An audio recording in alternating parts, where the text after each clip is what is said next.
Olá, eu sou Susana Freitas, professora de Biologia, e essa é a nossa aula de Zoologia sobre o tema quinidários. Como vocês já sabem, a gente está numa sequência de estudo de Zoologia, e essa é a aula 4, onde nós vamos estudar os animais que queimam, ou seja, os quinidários. Então, para começar, tem aqui essa foto linda de duas medusas, duas águas-vivas, para ilustrar o nosso estudo. Então, começando, vamos falar aí dos principais representantes. Gente, eles são muito conhecidos, eles são muito numerosos, Com certeza quem frequenta as praias já deve ter tido algum acidente com alguns desses animais, ou até mesmo um colega, alguém da família. Então, esses animais, eles são marinhos, certo? Algumas poucas hidras podem ser de água doce, mas os demais todos são marinhos. E esses animais, eles têm essa grande característica de queimar, ou seja, eles são urticantes. Esse nome, quinidário, se deve a isso, tá? Significa urticantes.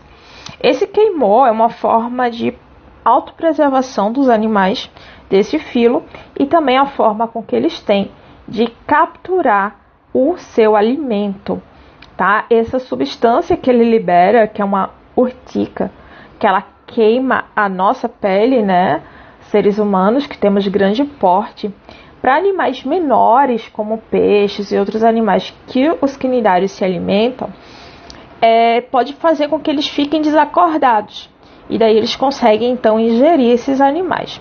Nós vamos conhecer um pouquinho dos representantes, que nós temos aqui os representantes que têm um corpo isolado, ou seja, cada indivíduo tem o seu corpo, isolado do outro indivíduo, e temos os seres coloniais, que colônia se refere a animais que vivem unidos corporalmente a outros. Seria uma espécie de gêmeos siameses, certo? Eles ficam com o corpo grudado uns aos outros, formando uma estrutura maior, tá? Então, são animais normalmente pequenos e que eles estão lá, um corpo grudado ao outro, um corpo grudado ao outro, fazendo uma estrutura maior.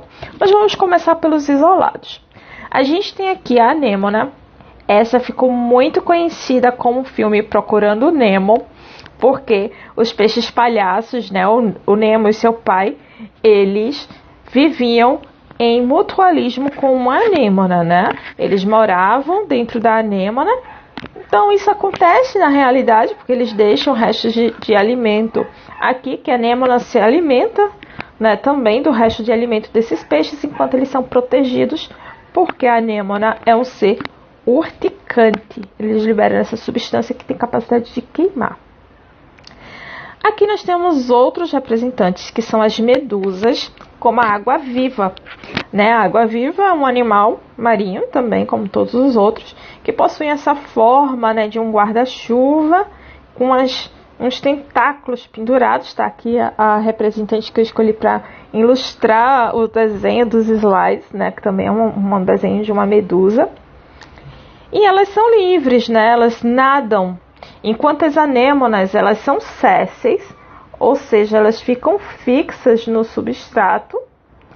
As medusas, elas são livres natantes, ou seja, elas ficam livres, tá? Elas conseguem nadar tanto em ambientes bentônicos como os plantônicos, mas elas ficam meio no meio disso, E temos aqui as hidras, que também são sésseis, ou seja, elas também são fixas a um substrato. Percebam que o corpo da hidra é um pouco diferente do corpo da anêmona, tá? Embora as duas sejam sésseis, as duas são fixas a um substrato, elas têm um corpo um pouquinho diferente. E passando para os seres coloniais, temos a caravela, que ela possui, ela é um organismo muito comum no nosso litoral, E ela é uma colônia, ou seja, que não é um indivíduo, como a gente às vezes acha, Vê uma caravela, aí acha que é um indivíduo, é uma colônia, São vários indivíduos aqui unidos corporalmente. E o mesmo é para os corais, tá? Os corais, eles podem formar arrecifes, Que a gente aí conhece esse nome, né, arrecife, principalmente nós que estamos aqui no Recife, né, conhecemos bastante a história do que é um arrecife. Então, os arrecifes de corais, eles são arrecifes compostos por esses animaizinhos, tá? Formado por esses animais que são os corais. Eles formam colônias, então aqui tem milhares de corais unidos corporalmente para formar essas estruturas, tá? Mas lembrem que arrecifes podem existir de dois tipos, tá? Os arrecifes rochosos, que são esses que tem aqui no litoral do Recife, e os arrecifes de corais, que são formados por esses organismos aqui, tá? Os dois são muito parecidos em estrutura, em questão ambiental, mas fisicamente os arrecifes de corais são organismos, tá? E vamos ver a organização corporal. Os quinidários, eles são animais diblásticos. O que significa? Que eles só têm o ectoderma e o endoderma, tá? Vocês lembram lá da aula sobre as características dos animais e a gente viu que são formados 3 folhetos embrionários. No caso, os quinidários são mais simples, então eles só possuem 2 folhetos embrionários, sendo chamados de diploblásticos ou diblásticos, tá? Então, nesse caso, eles são animais bem mais simples, é o único grupo diploblástico e só tem isso, tá? Ectoderma e endoderma. Aqui eu tenho dois desenhos para vocês, o pólipo e a medusa, para a gente lembrar do que eu falei aqui, né? Sésseis ou livres, tá? Então, o tipo pólipo é o tipo sessile, é o tipo fixo ao substrato, né? E o tipo medusa é o tipo livre, tá? Aquele que nada, tá? Que vai nadar livremente. E nós temos também a formação do corpo. Para a gente ver de uma forma geral, eles têm 3 estruturas básicas para a gente estudar: a boca, os tentáculos e a cavidade gastrovascular. Então, o corpo dos quinidários, eles basicamente se restringe a essas 3 partes, tá? Em toda essa região daqui, até aqui, certo? Vai estar a cavidade gastrovascular, certo? Que é esse daqui, ok? Nesse ponto daqui tem a boca. E, claro, essa parte daqui, né, são os tentáculos. Então, para você entender, né, gastroderme, essa região, que é uma bolsa oca, que tem a abertura para fora do corpo do animal pela boca, e ela vai ter também a parte dos tentáculos, que é uma característica fixa nos quinidários, certo? Possuir tentáculos. Então, aqui a gente tem um pólipo na forma de anêmona, né? A gente tem aqui mais parecido com a anêmona. E aqui uma medusa. Também vemos a boca, né? Uma abertura única do corpo. Os tentáculos, que são para baixo, a diferença do pólipo para a medusa é esse, né? Tentáculos para baixo. E aqui a cavidade digestiva, né? Ou cavidade gastrovascular. Certo? E daí, como é que a gente vê a questão de estruturas corpóreas? Tá? A gente tem aí, então, a gastroderme, que é um tecido. Tá? A gastroderme é um tecido que reveste toda a cavidade gastrovascular. Certo? Então, todo esse tecido que tiver aqui em contato com essa bolsa interna é a gastroderme. A gente vai ter ainda na presença desse animal a epiderme. A epiderme vai revestir externamente o corpo do animal. Então, é a parte externa, a parte por fora. E entre a gastroderme e a epiderme, a gente vai encontrar a mesogleia. Então, toda essa parte que está aqui em azul claro, né, por dentro, é a mesogleia. Essa mesogleia é a área em que a gente tem uma alta concentração de água, tá? Ela é 99% água, tá? Então esse animal tem uma mesogleia bem aquosa, né? Gelatinosa. Por isso que dá ele a característica, né, de água viva. Quando a gente vê sendo falado água viva, se refere principalmente porque a composição dessa mesogleia ela é de água. Se a gente vê a medusa, vai ter a mesma formação, tá? A cavidade, a mesogleia e a epiderme. Vai ser exatamente a mesma coisa. Aí vocês lembrem. O que é que elas têm de estrutura física? Boca, tentáculo, cavidade gastrovascular. O que é que ela tem de tecido? Gastroderme, mesogleia e epiderme. Ok? Independente se ela for pólipo ou se ela for medusa. Aqui, para vocês visualizarem melhor, né? Toda a parte da epiderme, ela teve origem da ectoderme, tá? E as outras partes, elas teve origem da endoderme. Ok? Então, o endoderme, ele vai tanto criar a parte, né, da mesogleia, como vai criar a parte da gastroderme. E daí a gente vê que a epiderme desse animal, né, toda a parte da epiderme, existem numerosas células chamadas de quinidoblastos ou quinidócitos, tá? Essas células, né, os quinidócitos, elas têm diversas formas. Essa é a forma mais comum, que é a forma de um nematocisto. Então, a gente vai estudar ele, que é mais comum. Então, toda a epiderme do animal tem. Então, não importa se eu toco em cima, se eu toco do lado, sempre vai ter substância urticante. Mas ela é mais numerosa nos tentáculos. Então, a queimadura, né, ela vai ser mais agressiva se houver o toque em toda essa região de tentáculos, tá? Onde vai ter uma concentração muito maior desses nematócitos. Então, como é a formação de nematócitos desse tipo, de um nematocisto, né? Desse tipo aqui de quinidócito?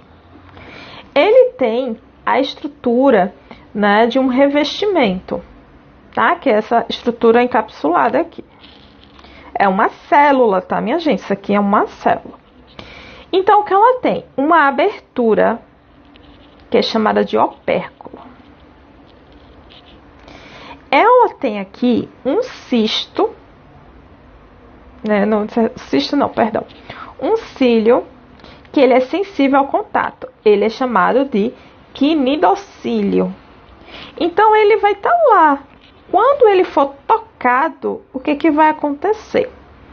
Dentro daqui, né, no interior dessa célula, está guardado o filamento urticante. O urticante é o mesmo que queimar, tá? Então, é um filamento que ele tem uma substância que queima. Então, quando o quinidocílio ele sente o toque de alguma coisa, ele se sensibiliza pelo toque de alguma coisa, então, alguma coisa tocou a epiderme desse animal, ele vai fazer com que esse filamento urticante, ele seja liberado em uma forma de chicote, tá? Então, ele vai chicotear, ok? O animal que está tocando a epiderme do quinidário. E ao fazer isso, percebam que aqui na base ele possui espinhos, certo? E aqui também é um filamento. Então, o que ele vai fazer? Isso daqui, ao tocar o outro animal, vai injetar a substância, vai injetar um líquido urticante que é produzido por esse animal e vai então paralisar a presa ou vai causar sérias queimaduras. Aí vai depender, né, do porte físico do animal que tocou, a quantidade de quinidocistos que foram disparados, tá? E também vai depender, né, do tipo de animal que lançou essa urtica, que nós temos uma diferença, tá? De animais mais urticantes que outros dentro desse grupo. E falando agora da fisiologia, do funcionamento do corpo desse animal, a gente vai começar pelo sistema nervoso. O sistema nervoso dos quinidários é o primeiro que aparece, é o primeiro tipo de sistema nervoso encontrado, e ele é do tipo difuso.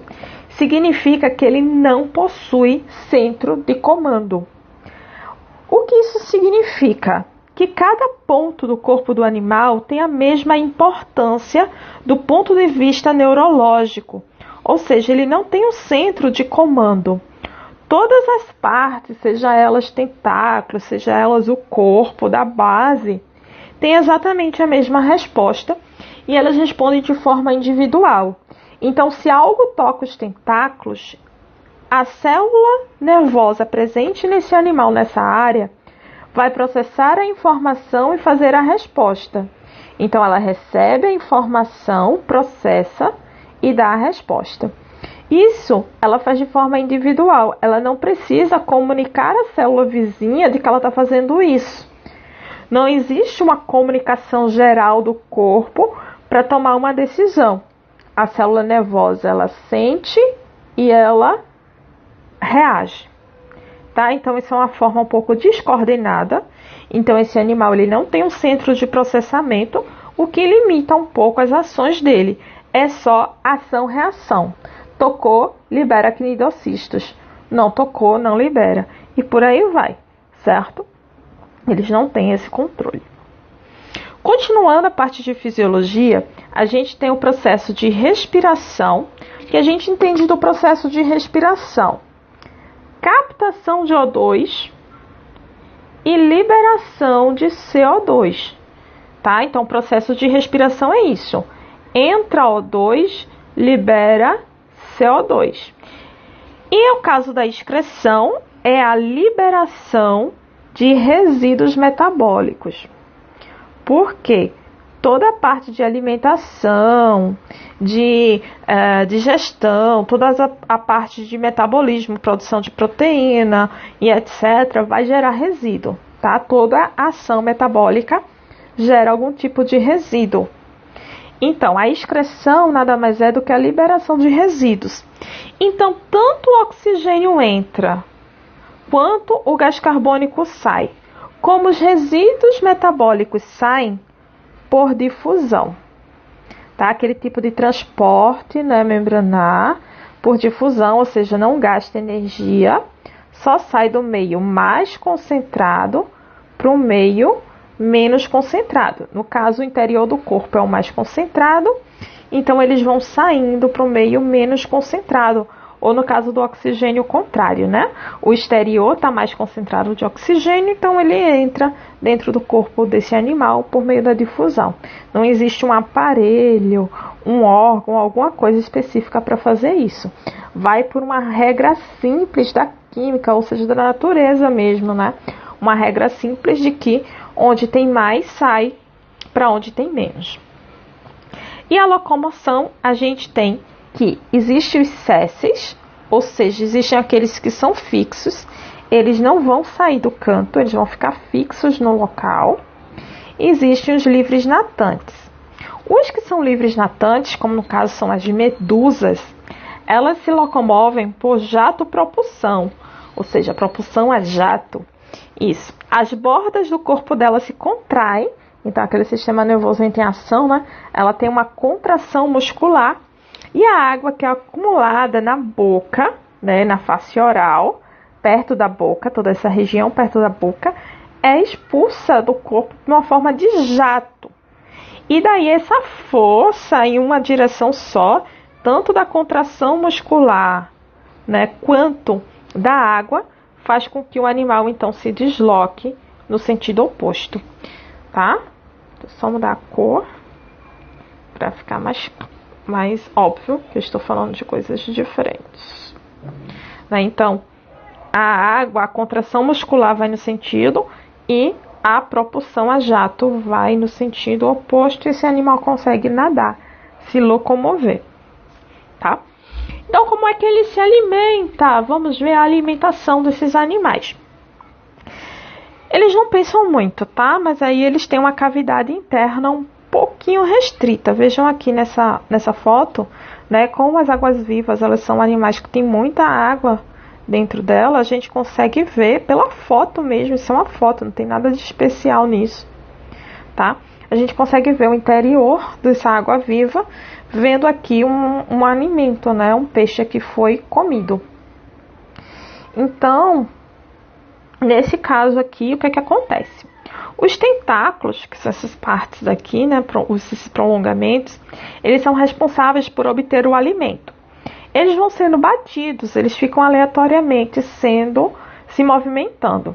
Quando eles tocam o animal, quando algum animal toca eles, liberam os quinidócitos, né, liberam essa substância que imobiliza a presa. E daí os tentáculos, de uma forma meio que involuntária, bem natural mesmo, colocam o alimento para dentro da gastroderme, para dentro da cavidade digestiva, certo? Então esse alimento, ele vem para cá, veja que aqui está um peixe, né, laranjinha, ele foi comido por essa água-viva, e daí essa gastroderme, que é esse tecido que reveste aqui por dentro, vai começar a liberar enzimas que vai digerir esse animal. Então aos poucos esse animal vai sendo digerido. O que é bom, vai sendo levado para as células do corpo, elas vão se espalhando por difusão também. E o que não for mais interessante, o que esse animal não quiser mais, vai ser expulso pelo mesmo lugar que entrou, ou seja, pela boca. Esse animal tem uma cavidade, né, de entrada, tem um orifício de entrada único. Então a boca dele serve para as duas funções, tanto para a entrada de alimento como para a saída de alimento. De alimento não, de restos alimentares, certo? E a fisiologia, continuando, a gente vai para um dos últimos pontos, que é a reprodução. Esse animal é capaz, né, dentro desse filo, é capaz de a gente encontrar animais que se reproduzem de forma sexuada e animais que se reproduzem de forma assexuada. E a gente ainda tem animais que são possíveis fazer alternância de gerações, alternar entre fases de reprodução assexuada e fases de reprodução sexuada. Vamos ver aqui essa primeira forma de reprodução, que ela é assexuada e ela é chamada de brotamento, tá? Esse tipo de reprodução, brotamento, ela ocorre sempre de uma mesma forma. Mas vamos ver especificamente aqui numa hidra. Veja que aqui é um desenho de uma hidra, mas ela pode ocorrer em outras formas, tá? Começam a nascer uma expansão do corpo de um animal adulto. Ele começa a se expandir, mas criando uma forma similar a ele. Ou seja, de fato, ela é muito parecida, certo? Similar, com todas as estruturas. Tentáculo, boca e gastroderme. E ele, com o tempo, né, quando ele estiver formado, ele vai se separar do corpo adulto e vai se fixar em uma nova área, certo? Então, por exemplo, se ele se fixar aqui, né, vamos tentar fazer um desenho aproximado, ele iria, então, se fixar do lado desse outra hidra mãe, tá? Então, isso é o brotamento, sai um broto. Vamos ver agora como é que fica a reprodução sexuada. Nesse caso aqui, a gente vai falar de uma forma em que é sem polimorfismo, ou seja, não tem alternância de geração. Ela vai se reproduzir pela produção de gametas, tá? E o ser que surgir, ele vai ser similar ao ser que deu origem a ele. Então, aqui, mais uma vez, a gente tem uma hidra como uma representação, mas isso pode ocorrer em outras formas de vida dos quinidários, tá? Nós temos a hidra que tem o sexo masculino, tá? Então, ela vai produzir gametas masculinos, que são os espermatozoides, no caso dos masculinos, né? Em todos os animais masculinos, o gameta é chamado de espermatozoide. Enquanto a hidra que possui a capacidade feminina vai possuir um óvulo, vai desenvolver um óvulo, que também é um nome comum, né, no seu ovário, no caso, também é um nome comum para o gameta feminino. No caso aqui ela diz que é um ovário, que ela vai produzir um óvulo. É lançado na água os espermatozoides, tá? Então os espermatozoides do masculino foi lançado na água e chegam até o óvulo feminino. Quando um espermatozoide fecunda o óvulo, nasce então o embrião. Esse embrião, assim que ele é formado, que ele começa o seu estágio de desenvolvimento, ele é solto na água, tá?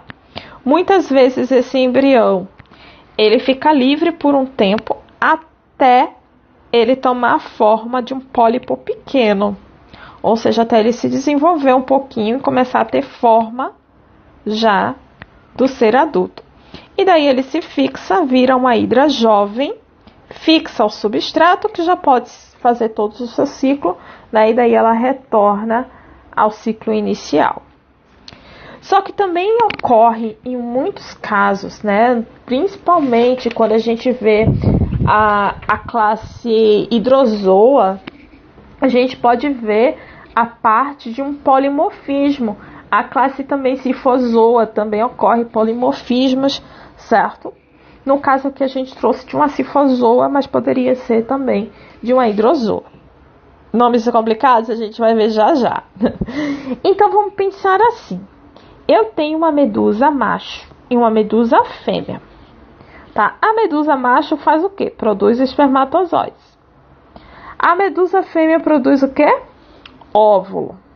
O espermatozoide é liberado, né? E vai fazer uma fecundação interna na medusa fêmea. Quando ocorre a fecundação, é passado, né, por processos de multiplicação celular e forma uma plânula, que é uma forma intermediária de vida desses animais. Essa plânula, nesse momento, ela vai fazer parte aí da parte do zooplâncton, tá? Ela fica livre, nadando lá na parte que a gente chama de zooplâncton. Até que ela se fixa no substrato, ela encontra um solo suficiente, né, um substrato que ela pode se fixar, e daí ela vira um pólipo, ou seja, uma forma fixa. Esse pólipo vai sofrendo divisões, vai sofrendo transformações, vai crescendo, até que ela começa a amadurecer estruturas. Aí essas estruturas, quando amadurecidas, elas são liberadas. E quando elas são liberadas, elas então vão ganhando a forma adulta de medusa, certo? Então aqui a gente tem uma forma de medusa livre e uma forma de pólipo fécil. Então aqui a gente tem um polimorfismo, poli é de vários, morfo é de forma, então várias formas. É a mesma espécie, é o mesmo animal, só que em uma fase da vida ele está se reproduzindo de forma sexuada e ele é livre e natante, e em outra parte da vida ele está se reproduzindo de forma assexuada e ele é fixo. E para a gente finalizar, vamos ver a classificação. Tá certo? Existem alguns grupos. A gente vai começar com o grupo Anthozoa. Trouxe aí alguns representantes para vocês, como o coral cérebro, né? Que é esse daqui, que ele é muito famoso. O coral cérebro, né? Que ele é um dos indicadores aí do aquecimento global, né? Tá aquecendo o oceano e o coral cérebro tá ficando esbranquiçado, né? O branqueamento de corais. Então, a classe Anthozoa, ela forma, né, principalmente formas pólipas, ou seja, formas fixas, tá? E a gente tem aí o coral cérebro, o coral pétreo, a gente tem vários tipos de seres, né, que podem ser colônias, tá? Mas a gente também tem anêmonas como representantes desse filo, tá? Aí, nós temos outra classe, que é a hidrozoa. A hidrozoa, eles são os quinidários, né, onde tem representantes marinhos e de água doce. tá? É o único tipo que ocorre também em água doce, mas a grande maioria dos quinidários são marinhos, tá?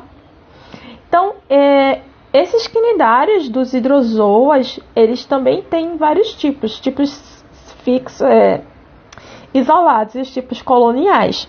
Como a gente vê aí a caravela, né, que é um dos exemplares coloniais, e a gente tem a hidra, que é um representante, né, de animal isolado. E tem a Scyphozoa. A Scyphozoa é uma classe onde a gente tem a predominância de uma forma de medusa, tá? Então ela vai ter alternância de geração, né? A gente vai ter a forma pólipa, tanto que aquele desenho que eu trouxe para vocês, né, de reprodução com polimorfismo é de uma Scyphozoa, mas ela tem predominância da forma medusoide, tá? Enquanto a classe anterior, que foi essa daqui, né, a hidrozoa, ela tem predominância da forma de pólipo, tá? Ela pode ter alternância de geração, mas com predominância da forma de pólipo. A Scyphozoa tem predominância da forma de medusa, tá? É muito conhecido, uma das medusas mais conhecidas, que é a Aurelia aurita, né? Ela é uma Scyphozoa, que é essa daqui, tá? A Aurelia aurita. E a mais temida de todas, as cubozoas, os cubozoários. São as águas-vivas, tá? Elas são muito conhecidas. Ela recebe esse nome de cubozoa porque o aspecto da umbrella dela, que é essa parte aqui do corpo, né, é uma forma mais quadrada, tá? Então daí a ideia de cubo, tá, do nome. As cubozoas, elas são né, que tem a urtica mais forte, tá? Que tem aquelas urticas mais as queimaduras mais sérias com quinidários são normalmente provocadas por cubozoários. A gente tem alguns cubozoários marcantes, né, no Oceano Índico e no Oceano Pacífico, né, em áreas tropicais. A gente tem, gente, na Austrália, no litoral australiano, né, a vespa do mar, que é a Chironex fleckeri, nome complicado, mas ela é responsável, né, pela morte de pessoas. Então é uma das poucas espécies, né, que é capaz de matar uma pessoa com a sua substância urticante. Por isso que elas são o grupo onde tem as águas-vivas mais perigosas, tá? Mas isso não é exceção da Austrália, não. As cubomedusas, né, elas também causam acidentes em praias brasileiras, certo? Só que a gente só tem de 2 espécies, tá? Essas 2 espécies é a Tamoia ablonema e a Chrysosalus quadramanaus, né? O nome difícil, né? Essa daqui é a tamoia, certo? Ela tem cerca de 6 centímetros só, olha, né? Uma cubomedusa brasileira. E essa daqui que eu trouxe para vocês é a Chirostromana. Meu Deus, nome muito complicado, mas são essas daí representantes brasileiras, certo? Uma diferença, né? Essas representantes brasileiras é que elas têm cerca de 6 centímetros. As representantes australianas, elas têm cerca de 20 centímetros até 1 metro de comprimento, tá? E é a grande diferença também do nível de urtica que elas possuem. Gente, é isso, certo? Beijão pra vocês, até a próxima aula.